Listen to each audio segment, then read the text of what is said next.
औज़ुबिल्लाहिमिनश्शैतानिर्रजीम बिस्मिल्लाहिर्रहमानिर्रहीम अस्सलामु अलैकुम वरहमतुल्लाहि वबरकातुहू।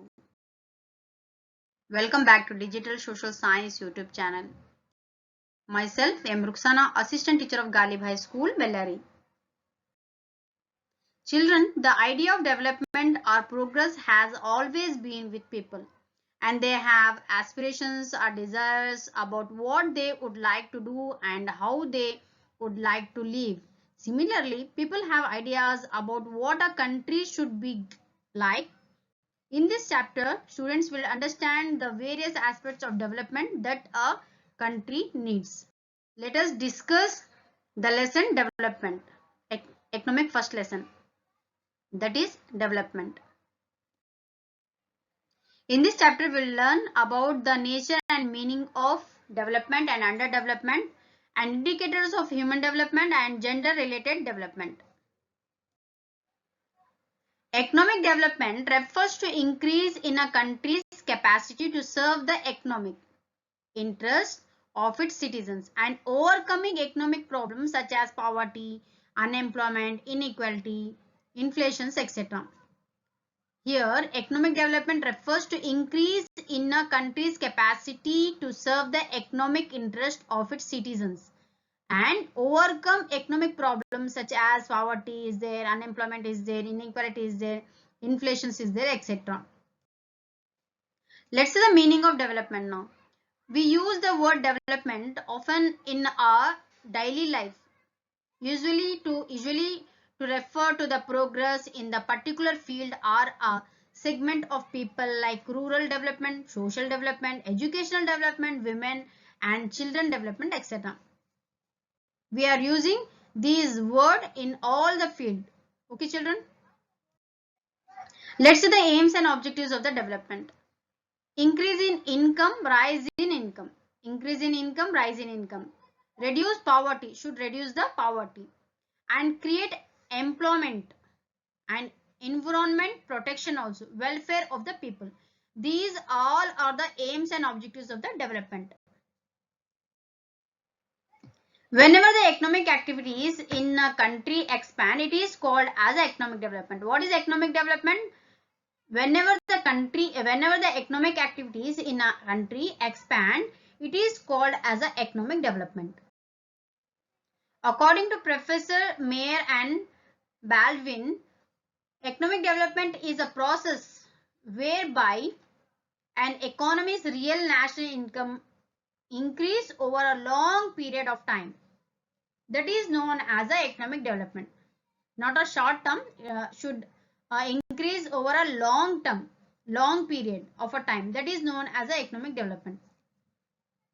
And the definition highlights three elements of economic development. That is process, increase in real national income over a longer period.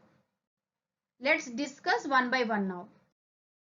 Process. The term process here refer to the operation of the forces that bring about changes in supply of factors of production and in the structure of demand for the products. That is known as a process. What is a process here? The term process here refers to the operation of the forces that bring about changes in supply of factors of production and in the structure of demand for the product. Next one, real national income. The national income is the total value. What is the national income means? You have to write down here. National income means is the total value of all goods and services produced in a country during 1 year.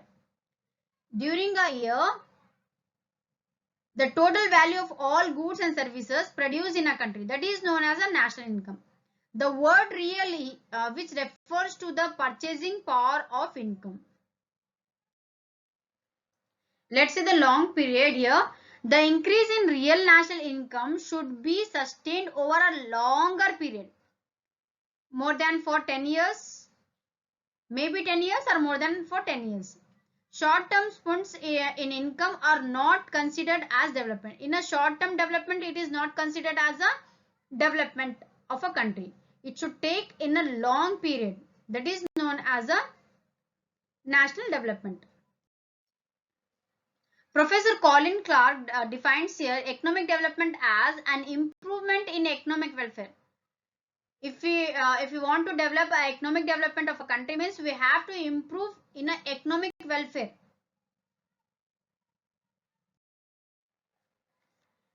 Underdevelopment. The word underdevelopment denotes a backward and stagnant situation where levels of living of people are low due to lower level of per capita income and lower productivity levels apart from high population growth.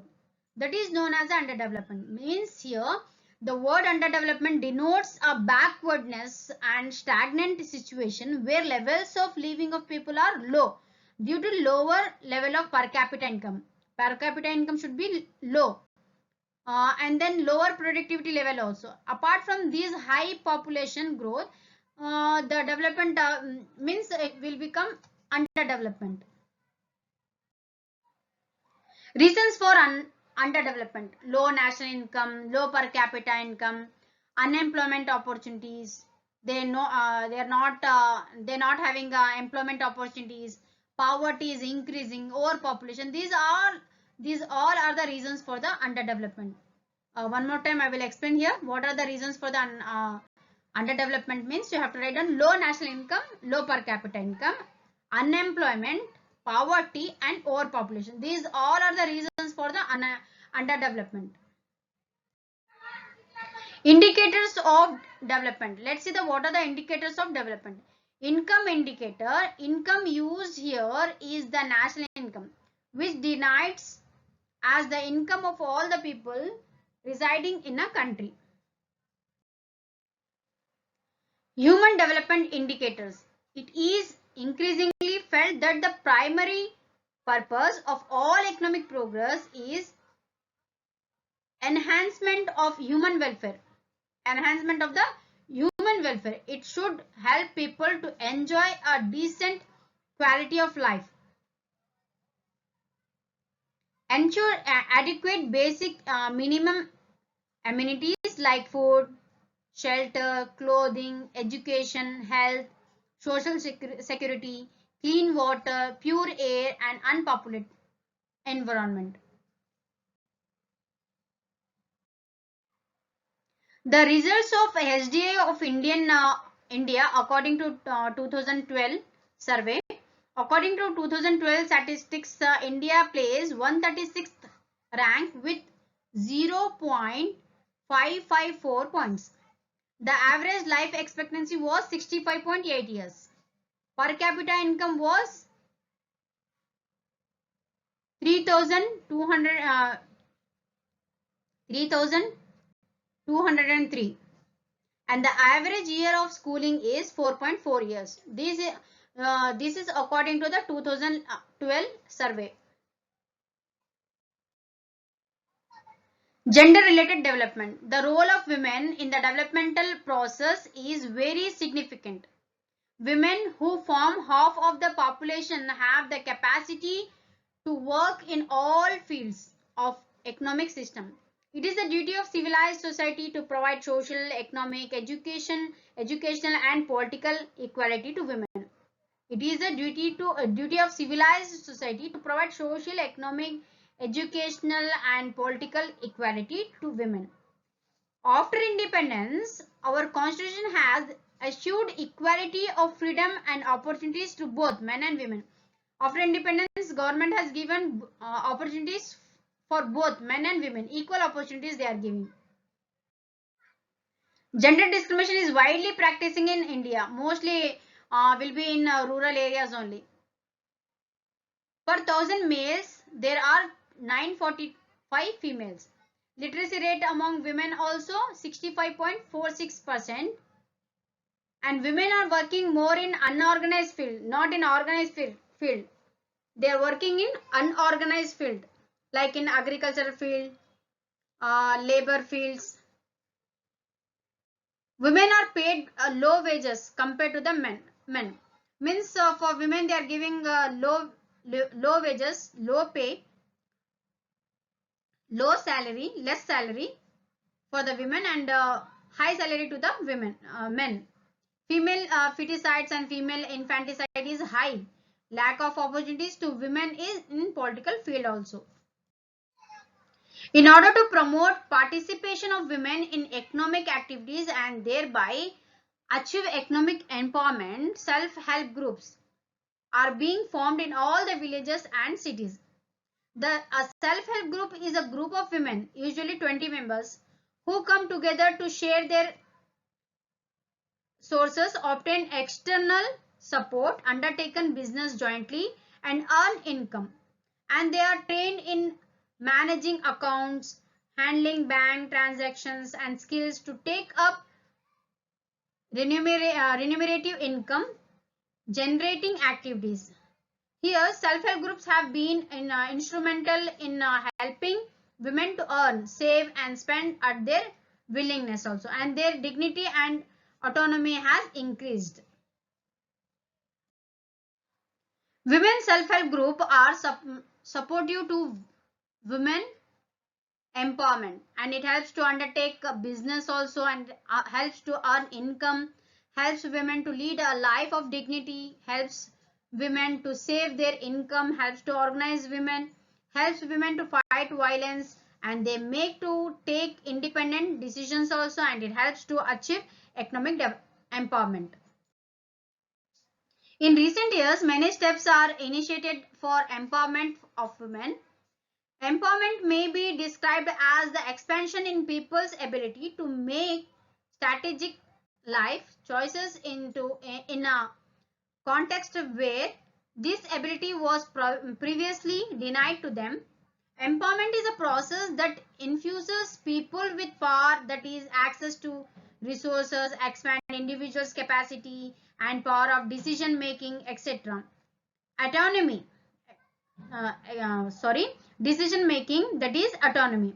Many laws have been enacted to curb violence against women at home and at workplaces, to graduate equal wages, and providing reservations of seats in elected bodies, in local bodies, etc. All these measures were recently help in bringing women to the mainstream of development. Means government having giving more facilities to the women because they are backward. Still we have to improve the status of women. How should we achieve the women empowerment? Many laws have been enacted to curb violence against women. According to our constitution, have been enacted to curb violence against women. Guarantee of equal wages for women, providing reservations of seats in elected bodies also, and by creating awareness about gender equality also. Shall we recall the lesson what I discussed today now? What is economic development? You have to write down economic progress of a country is termed as economic development. Define the economic development according to Professor Mayer and Baldwin. It is a process where an economy's real national income increase over a long period of a time. That is known as the economic development. What is a per capita income? How can you calculate it? A per capita income means the average income of the individual of a country. Formula, you have to write down total national income divided by total population of a country. Total national income divided by total population of a country, that is it will come a per capita income, individual income. What is underdevelopment? It means backwardness and stagnant situation. What is women empowerment means? You have to write down it is a process where the women can take independent decisions in all the fields like economically, politically, socially, is called a women empowerment. Women empowerment means you have to write down it is a process where the women can take independent decisions in all the fields like economically, politically, socially, is called a women empowerment. Now take down homework, children. Define development and explain the process of development. What do you mean by underdevelopment and what are its causes? What is HDI, Human Development Index? How is it calculated? Examine the causes for low HDI, Human Development Index of India, and how to achieve gender equality. Women self-help groups are supportive to women empowerment. Justified. Thank you. Jazakallah khaira. Have a nice day. Take care, children. Be safe.